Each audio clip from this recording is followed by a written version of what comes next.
Hey, what's up, guys? This is David Corob from the Steelers Sanctuary Podcast.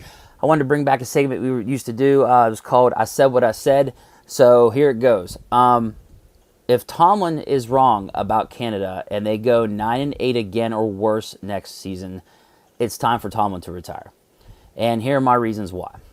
One, for parallels, right? Chuck Noll went 12 years without a Super Bowl appearance after winning the 1979 Super Bowl. And then he went on to go 12 years without an appearance and retired after the 91 season. For comparisons, Tomlin hasn't appeared in a Super Bowl in 12 years as well. So that's something to consider. Bill Cowher went 14 years without winning a Super Bowl, finally won one the next season, went 8-8 and retired. Tomlin hasn't won a Super Bowl, guess what, in 14 years. So if you're looking at parallels compared to the other Steeler coaches, there's the things there you just can't ignore. The fact that he's went 12 years without an appearance, went 14 without winning one, hasn't won a playoff game in 7 years, I believe. So all those are really hard to ignore. Number two, Tomlin, if he retires after next season, he would turn 52 years old. He could make a shit ton more money working for CBS or Fox. Just for comparison here, he's making $12.5 million coaching the Steelers. When he'd go to Fox or CBS and be like Brady and him, Brady's going to make $375 million on this contract. That's $37.5 million a year. Romo's making $36 million a year. Aikman and Buck are $33.5 million is what they're getting with their new contract now. They moved over to ESPN, I believe. So just looking at that alone, he can make the move to one of those, being a commentator, being on one of those networks, and make tons more money. So it's too stupid to pass up when you think about his age. If he retired at 52, Cowher retired at 49 years old after he was done with the Steelers to go on to be a commentator. So, I don't see how that wouldn't be a great move for him. Could you imagine all the Tomlinisms on Sunday morning shows? I mean, it'd be absolute gold. I would love to see it happen, to be honest with you. Number three, the league has changed.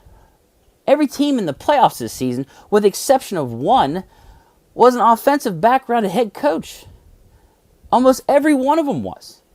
And I mean, when you look at their offenses compared to ours, it's night and day. I mean, Frymouth admitted on Big Ben's podcast that they didn't even have any hot reads for Kenny if there was going to be a blitz. And then you see the route tree the receivers are running. There's just no imagination. It's so predictable. This idea that we're going to double down on tough defense and run the ball, stuff that basically from the 70s, I can't understand this way of thinking nowadays. The league has changed. This is not how you win nowadays.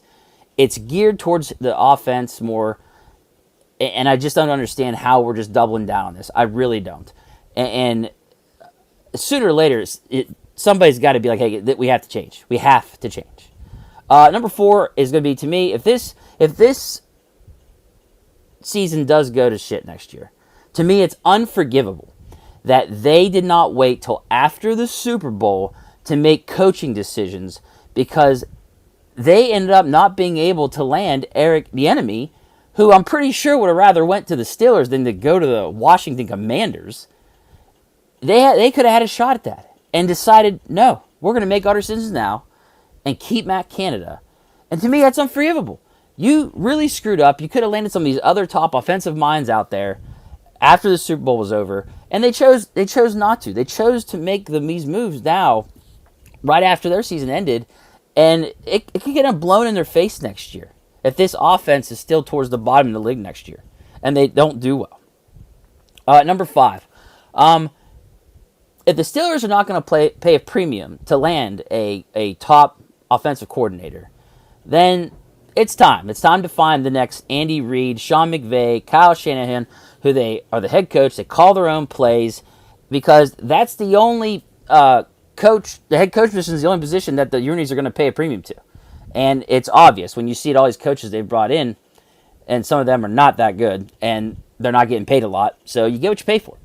And if you're not going to pay top dollar to bring in a top OC to fix this offense and get them in a direction towards winning Super Bowls, and that's the thing. For number 6 for me is, what happened to the standard of winning Super Bowls? It seems like now we've become so focused on Tomlin's streak that that's all that matters. And that's the only thing that we care about now. Yay, we went 9-8. We didn't have a losing season. And don't get me wrong, we're spoiled because we've had that many winning seasons and not any losing seasons. But at the same time, that's not the goddamn Pittsburgh standard. The standard is supposed to be you stack them Super Bowl trophies, period. And we haven't looked like a team that's going to be able to do that since the Killer Bees 6-7 years ago. And it's time for a change. If everything goes to shit next year with Matt Canada and the team doesn't do better than 9-8, it's time. It's time for Tomlin to retire. It's time to make changes. And I hope they're watching this. All right, guys. I said what I said. I'm out.